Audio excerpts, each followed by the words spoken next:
Hi, we're going to talk about the adaptive immunity now. There are two branches to adaptive immunity. We have cell-mediated, which is your immune system associated with your T lymphocytes. These lymphocytes are going to attack cells that have been infected with some pathogen. And then we have humoral immunity, which involves our B lymphocytes. And these cells directly attack the pathogen. They bind to the antigens and they respond by producing antibodies. So what is an antigen? You learned this back in chapter 18 when we were talking about blood cells, but let's go over it again. So an antigen is a molecule that triggers an immune response. There are two properties that make up the antigen. You have to be immunogenic, which means you have to be able to elicit an immune response, and you have to be antigenic, which means you have to be able to bind to antibodies.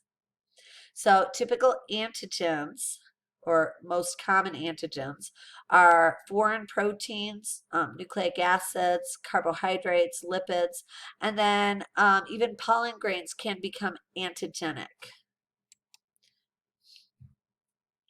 So when we talk about foreign versus self-antigens, we're looking at the proteins that are built into your body cells already. Those are called self-antigens, and they're not going to elicit an immune response. Our antibodies and our B and T lymphocytes will not bind to our own self-proteins. If they did, that would result in an autoimmune disease. But foreign antigens don't have the same structure as self-antigens. And so our immune system recognizes them as foreign or invaders and responds. So one antigen is going to potentially have multiple proteins sticking from it. So think about like your E. coli cells. They might have multiple surface proteins. Each surface protein would be an antigenic determinant or an epitope, a region on the antigen that can elicit an immune response. So you can have more than one type of T cell or B cell that actually responds to an antigenic determinant or an epitope.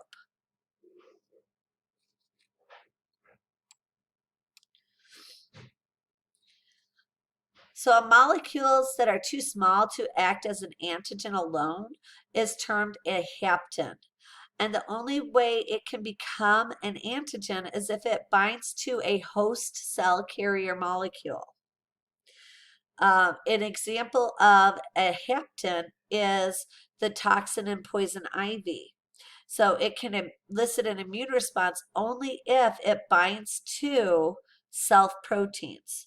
Other examples of haptens are pollen, penicillin, and certain types of venom can be considered haptens.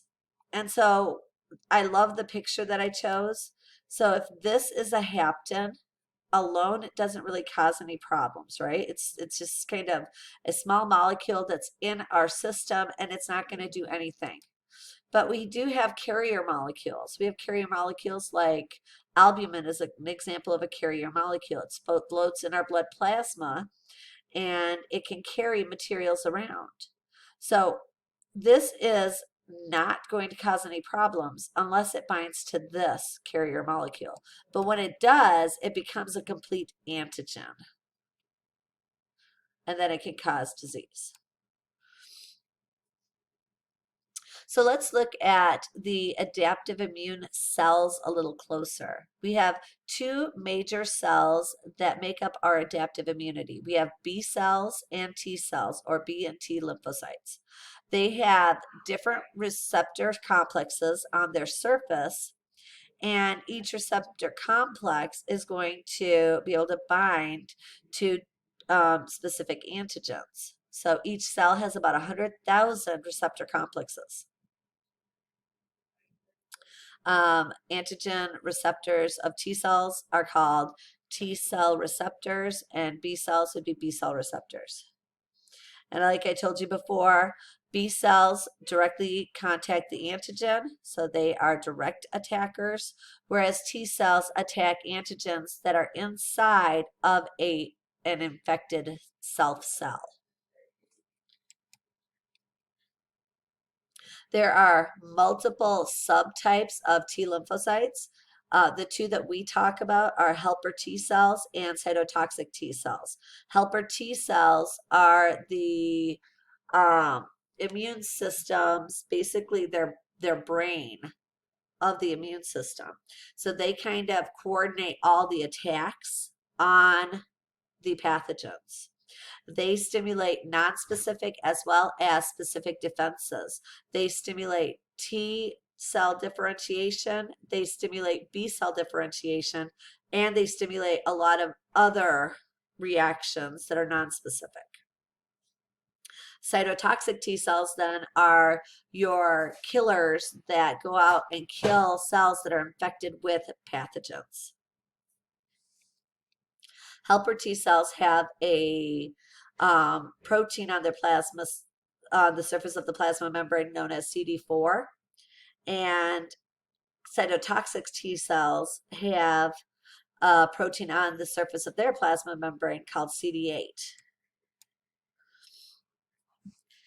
So with T cells, you have to have an infected cell that can bind the T cell.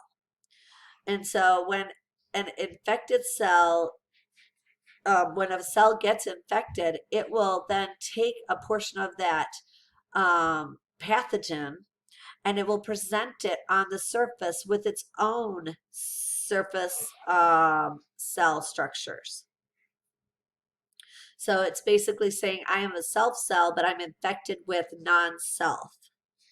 And there are two types of cells that present antigens, or not two types. I'll say there are two different types of proteins that are presented on your self cells, or that can be presented on self cells. One of the categories is called major histocompatibility complex type 1. And so all body cells that have a nucleus have MHC class 1 complexes embedded. In our body, red blood cells do not have a nucleus, so they do not have these MHC complexes. And then we have on antigen presenting cells, we have another cell complex called MHC class 2. So MHC class 2 is only found on cells called antigen presenting cells. And those include your dendritic cells, your macrophages, and your B lymphocytes. So dendritic cells, macrophages, and B lymphocytes have MHC class 2, but they also have MHC class 1. They have both. Whereas most, no, not most, all of our other body cells that are nucleated are going to have just MHC class 1 associated with it.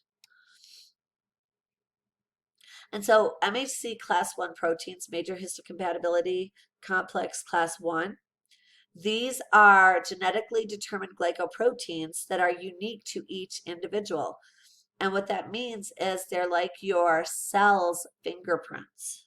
No two individuals are going to have identical glycoproteins, MHC class 1 glycoproteins.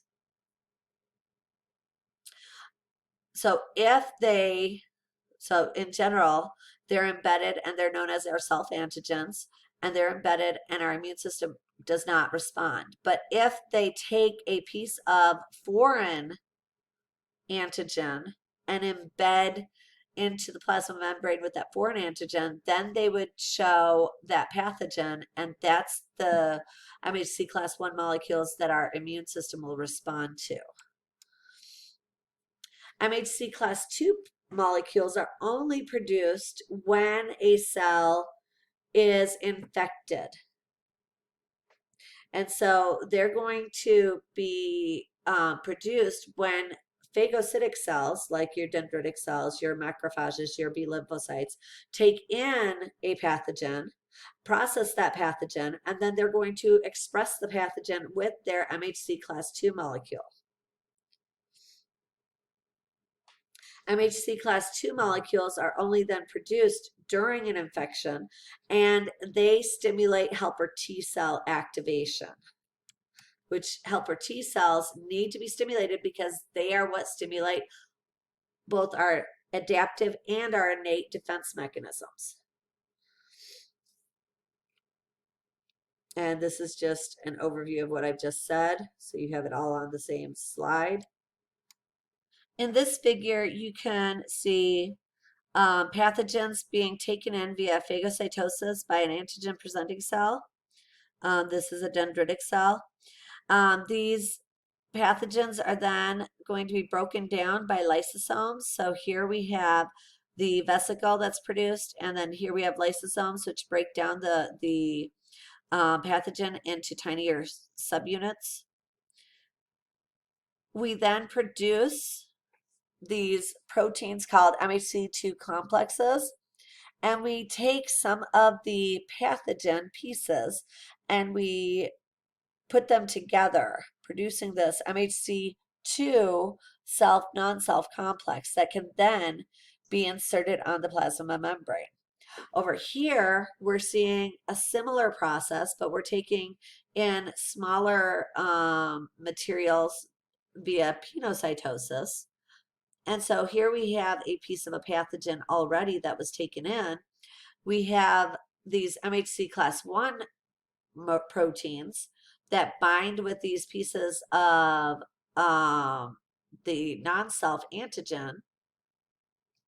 And these also can be presented on the surface of the cell.